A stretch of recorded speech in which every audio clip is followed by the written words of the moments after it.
Shalom, salam sejahtera di dalam nama Tuhan Yesus Kristus. Dia adalah satu-satunya Allah yang benar. Bapak Ibu sekalian yang saya kasihi di dalam nama Tuhan Yesus Kristus, kita akan mencermati tentang racun maut. Karena banyak pendeta di luar sana ya dengan para pengikutnya itu tidak memahami ini. Terbukti ada pendeta Buas Asali dan saat itu ditemani oleh si Ezra Soru ya, yang waktu berdebat dengan para ustadz itu 10 menit KO. Kenapa? Iya, karena mereka tidak memahami. Mereka berpikir bahwa racun maut itu adalah racun tikus, racun binatang. Gitu. Mereka tidak mengerti maut itu. Sebab selama ini yang mereka lebih pahami adalah teologi yang bersumber dari buku-buku filsafat yang ditulis oleh orang-orang yang namanya tidak ada di Alkitab. Itu kan mereka. Nah, kita akan melihat dari Roma 5 ayat 12 ya. Perikopnya Adam dan Kristus. Sebab itu, sama seperti dosa telah masuk ke dalam dunia oleh satu orang, dan oleh dosa itu juga maut. Ya, jadi ada dosa yang masuk ya oleh satu orang, yaitu Adam dan Hawa. Ya, Adam ya, tapi dimulai oleh Hawa ya. Nah, lalu dosa itu diikuti oleh maut.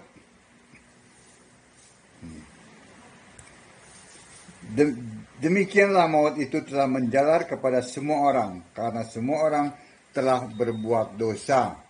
Ya, semua orang sudah berbuat dosa, seperti tertulis dalam Roma 3 ayat 23. Semua orang, tidak ada satupun yang tidak berbuat dosa. Ya. Nah, kenapa? Karena mereka mewarisi dosanya Adam. Ya. Jadi pada saat manusia berdosa, ya, itu maut masuk. Maksudnya, yang tadinya manusia itu tidak bisa mati, ya, akhirnya mati karena maut itu adalah kuasa dosa. Mengerti sampai di sini, ya? Jadi jangan lagi berpikir bahwa racun maut itu racun tikus, racun binatang. Tuh kasihan tuh para pengikutnya, hai para pendeta yang bergelar master teologi tuh. Sekarang apa tuh? Dokter ya, dokter teologi. Tapi tidak memahami Alkitab. Jadi sangat jelas ya, oleh satu orang ya, karena kan dimulai kan orang yang diciptakan adalah yang dibentuk itu adalah Adam. Ya. Jadi walaupun Hawa yang memakannya, tetapi tetap Alkitab menulis dari manusia Adam itu, ya, oleh satu orang itu, dimulai dari dia. Ya. Nah, sekarang kita lihat Allah yang penuh kasih itu tidak mau manusia binasa, ya kan? Karena dalam diri manusia itu ada roh yang Allah ciptakan. Roh itu kekal, ya. Roh manusia itu kekal. Roh manusia tidak bisa mati. Ya. Yang bisa mati adalah nyawa. Ya. Yang bisa hancur adalah tubuh. Ya. Tetapi roh tidak. Ya. Sehingga nantinya ada dua kemungkinan. Ya. Kalau roh manusia itu menolak Allah, maka dia akan selama-lamanya ada di neraka. Ya, bukan setahun 2 tahun. Dan tetapi kalau roh manusia itu menyembah Allah yang benar, maka roh manusia itu hidup kekal selama-lamanya di sorga. Nah, Allah tidak mau manusia itu binasa. Ya. Sebab itu, dia sudah menubuatkan dalam Kejadian 3 ayat 15. Ya, bahwa keturunan perempuan ini akan meremukkan kepala ular. Dan ular akan meremukkan tumitnya. Jadi jelas ini nubuatannya. Dan digenapi pada saat Yesus, manusia Yesus mati di kayu salib. Ya. Nah, kita lihat di sini mengenai dosa dan maut, ya, racun maut itu ya.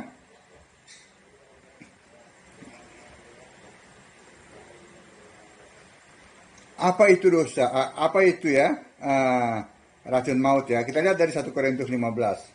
1 Korintus 15 ayat 56.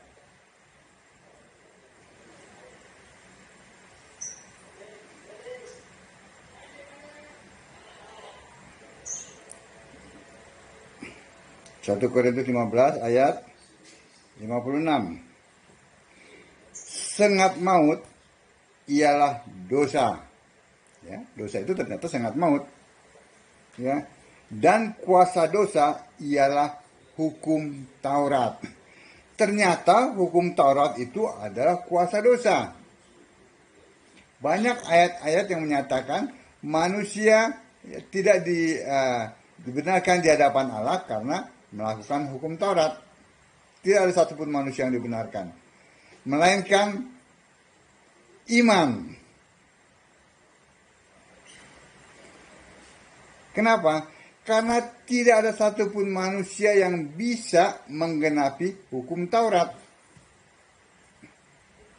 Tidak ada satupun manusia yang bisa melakukannya dengan sempurna ke 613 hukum Taurat dengan peraturan-peraturannya dan ketentuannya. Tidak ada satupun.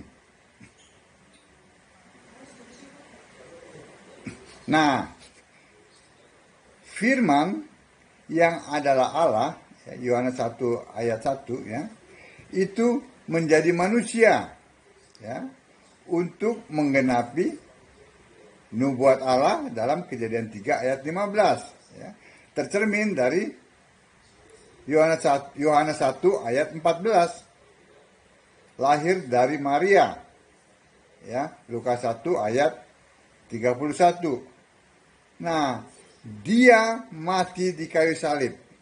Itu adalah manusia, bukan Tuhan. Kita buktikan dalam 2 Korintus ya. Filipi 2 lah ya. Filipi 2 ayat 6, 7, 8. Kita lihat. Filipi 2 ayat 6. Nah ya. Filipi 2 ayat 6, 7, dan 8. Yang walaupun dalam rupa Allah, tidak menganggap kesetaraan dengan Allah itu sebagai milik yang harus dipertahankan. Waktu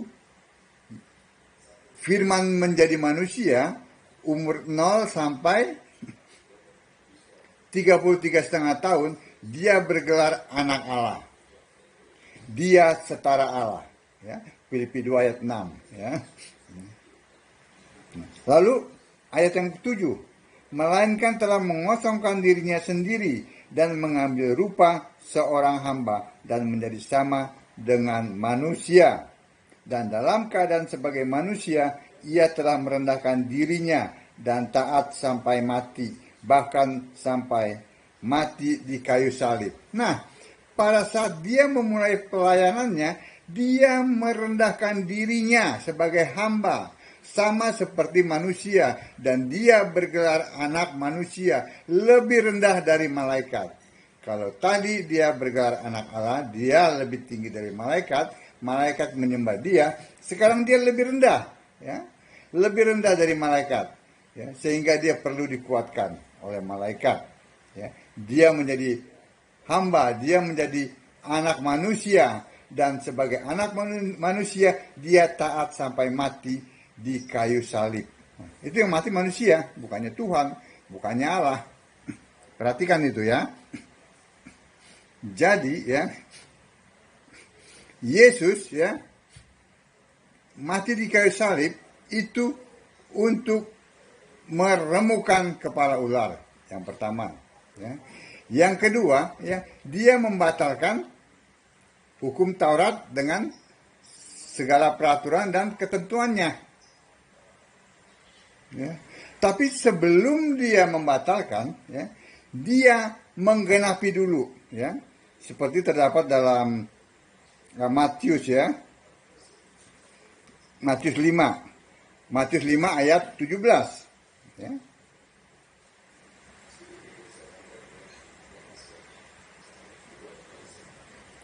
Janganlah kamu menyangka bahwa aku datang untuk meniadakan hukum Taurat atau kitab para nabi. Aku datang bukan untuk meniadakannya, melainkan untuk menggenapinya. Nah, sebelum dia membatalkan hukum Taurat, dia menggenapi dulu. Karena semua manusia tidak ada yang bisa melakukan hukum Taurat.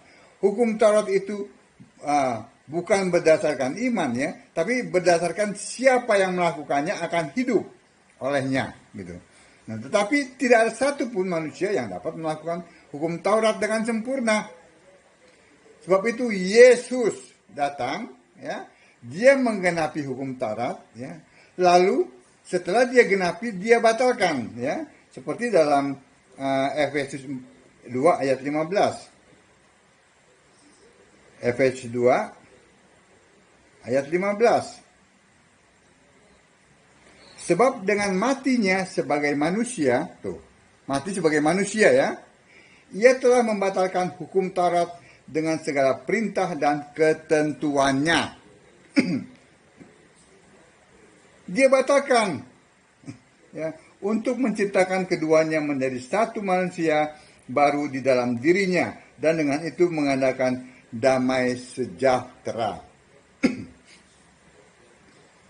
Jadi jelas, ini bagi pelaku-pelaku apa nih ya, yang Ibrani KW ya, Ibrani Bekasi ya, Ibrani apa lagi nih ya,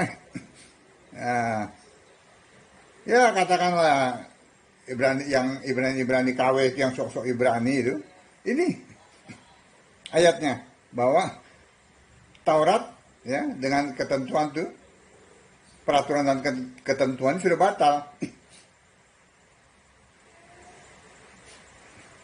Jadi jangan mencari celah 1-2 ayat di mana di Taurat ya, lalu dipakai. Itu kira-kira yang menguntungkan. Lalu kalau kira-kira ayat-ayat yang merugikan, itu dibuang. Macam contohnya, sunat itu sudah batal katanya. Sunat itu kan bukan sunat yang dibuang ujungnya, tetapi sunat itu kan sunat hati, sunat rohani. Nah, kalau saya disunat dibuang ujungnya, saya tidak mau. Gitu, karena itu sudah batal. Begitu, ya kan? Itu kan begitu kan? Para pendeta sama penganutnya kan? Tetapi bagaimana dengan perpuluhan? Oh, kalau perpuluhan itu gimana ya? Soalnya kalau nggak ada perpuluhan, nanti anak saya itu nggak bisa sekolah di luar negeri. Ya kan? Soalnya karena pengusaha ini perpuluhannya cukup lumayan. Bagaimana saya bisa membayar rumah, membayar listrik? Bagaimana saya bisa membiayai ongkos-ongkos ke luar negeri, pergi sana pergi sini? Begitu kan? Sudah jelas-jelas dikatakan ya bahwa Taurat itu sudah batal dengan segala peraturan ya, dengan segala perintah dan ketentuannya, itu udah batal. Perpuluhan itu sudah tidak lagi berlaku. Yang ada adalah memberi dengan sukacita. Ini yang lebih sadis ini para pendeta Tritunggal kan suka teriak-teriak. Karena saya pernah ada di situ. Jemaatnya lagi nggak punya duit, datang ke gereja ya, jalan kaki ya, mungkin dekat ya jalan kaki atau bagaimana, begitu ya. Mungkin jemaat sedang berpikir, oh hari ini makan apa, begitu ya. Hari ini pagi ini sudah makan, tapi nanti malam makan apa nih? Karena pendetanya itu sedang butuh duit, dia teriak dari mimbar, Bapak Ibu sekalian, ya, Bapak Ibu itu ya, itu adalah pencuri. Wih, sadis. Ini jemaatnya bingung, saya nyuri apa? Orang saya aja belum makan, orang saya aja lagi mikir nih bagaimana bayar anak sekolah. Tahu Bapak Ibu, kalau Bapak Ibu tidak mengembalikan miliknya Tuhan, ya, itu yang perpuluhan itu, Bapak Ibu mencuri haknya Tuhan. Saya bilang bertobatlah hai para pendeta tuh. Mulutmu itu ada harimaumu itu. Ya, bertobatlah. Jangan hakimi jemaat, ya. Kalau kau butuh duit, kau kerja, ya. Kalau kau butuh duit untuk bulanan, kau kerja, usaha, ya. Jangan menuduh jemaat-jemaatmu itu mencuri, mengambil haknya Tuhan. Sudah mengerti sampai sini? Sadis sekali kau.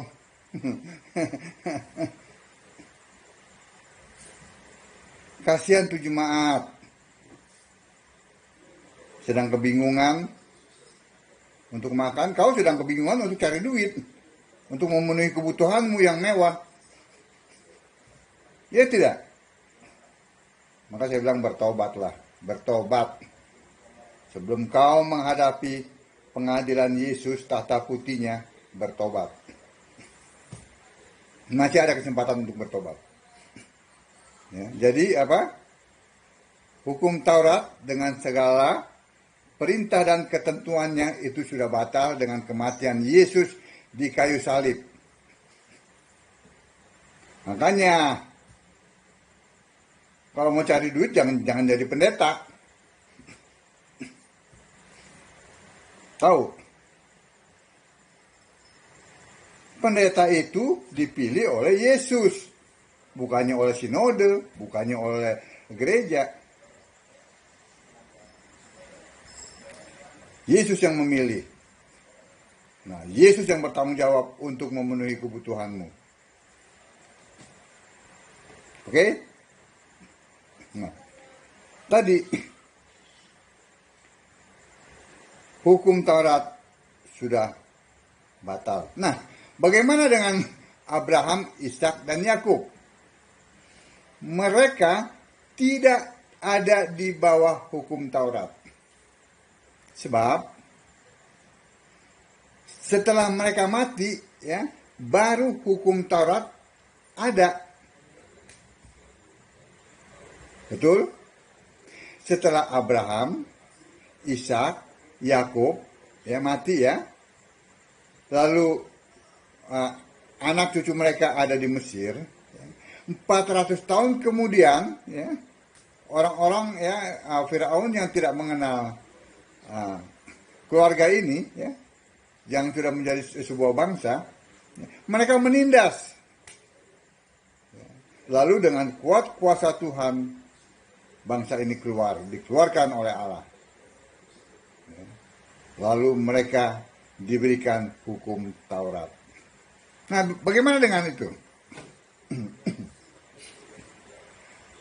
Abraham, Ishak, dan Yakub, ya, mereka tetap berdosa. Kenapa? Karena mereka mewarisi dosa dari Adam. Tetapi tanpa hukum Taurat, dosa mereka tidak diperhitungkan. Ya, seperti pembunuhan itu tidak diperhitungkan.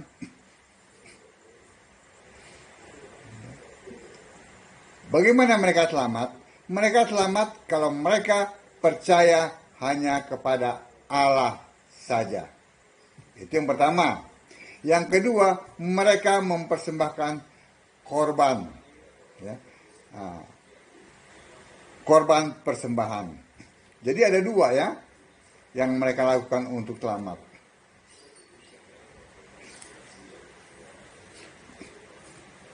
Nah, setelah zamannya Musa, ya, tadi kan zamannya Adam sampai Musa. Ya. Nah, lalu zamannya Musa sampai Malaki, ya, itu ada 3 lagi. Jadi di samping mewarisi dosa Adam, mereka juga hidup di bawah hukum Taurat.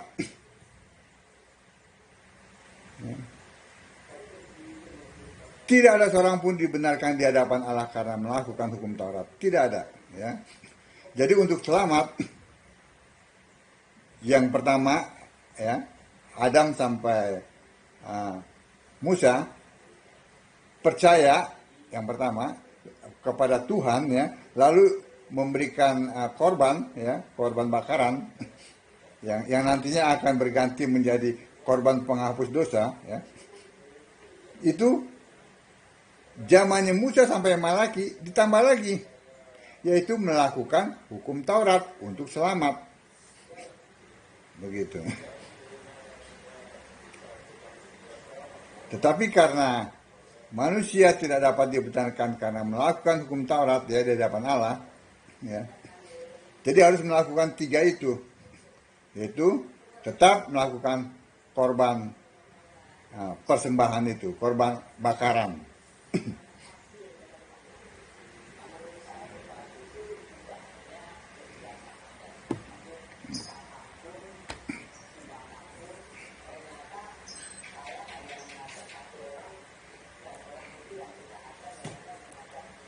Itu bisa kita buktikan dalam Matius 8 ayat 11, ya.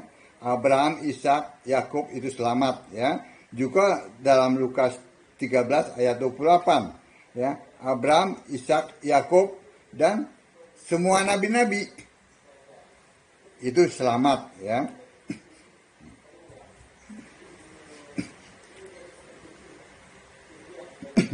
Nah, lalu di zaman Perjanjian Baru, ya, tadi seperti yang saya uraikan di atas, bahwa Yesus yang adalah firman itu menjadi manusia, dia mati di kayu salib, dia sebagai manusia, ya, sebagai korban, ya, korban penebus manusia, ya, itu sekali, ya. Lalu tujuannya menghancurkan kepala iblis, ya, menghancurkan iblis maksudnya, ya, menghancurkan dosa itu, kuasa dosa, ya. Lalu menggenapi hukum Taurat, serta dengan kematiannya dia membatalkan hukum Taurat, ya. Jadi sudah selesai itu, ya, mengenai kematiannya sebagai manusia. Dia sudah melakukan itu, ya. Jadi hukum Taurat sudah batal dan tidak berlaku lagi, ya. Sekarang yang ada, ya, adalah pemberitaan mengenai kerajaan Allah, kerajaan sorga. Karena hukum Taurat itu berlaku hanya sampai Yohanes Pembaptis, ya.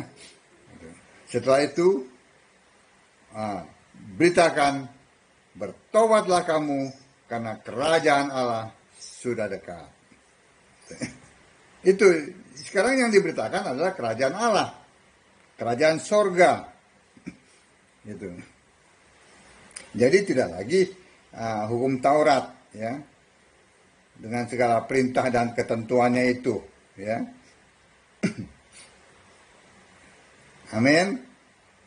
Nah, jadi kembali kepada tadi racun maut itu, bahwa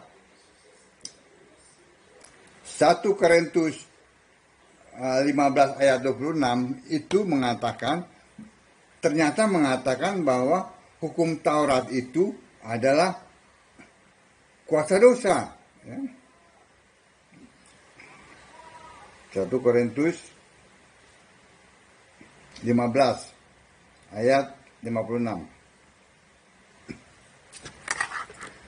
Sengat maut ialah dosa, dan kuasa dosa ialah hukum Taurat. Ternyata hukum Taurat itu adalah kuasa dosa. Sebab itu Yesus genapi lalu dibatalkan. Semuanya itu. Jadi hukum Taurat itu sudah batal. Jadi mereka yang masih hidup dalam yang masih mau memberi diri hidup dalam di bawah hukum Taurat, pasti tidak berkenan di hadapan Allah. Manusia diselamatkan karena iman. Iman kepada siapa? Jelas iman kepada Kristus Yesus. Kita lihat di sini. Di 2 ya. Di 2 Timotius. 2 Timotius 3 ayat 15. Ingatlah juga bahwa dari kecil engkau sudah mengenal kitab suci yang dapat memberi hikmat kepadamu dan menuntun engkau kepada keselamatan oleh iman kepada Kristus Yesus. Membawa keselamatan kepada iman kepada siapa? Bapa. Kepada Allah Tritunggal. Tepuk jidat. Ayat ini jelas menyatakan ya, kepada keselamatan oleh iman kepada Kristus Yesus. Amin. Nah, jangan lakukan lagi hukum Taurat. Tidak akan selamat. Kiranya apa yang saya sampaikan ini terus membuat pencerahan. Sebab itu bacalah Alkitab, sembahlah Yesus sebagai satu-satunya Allah yang benar. Shalom.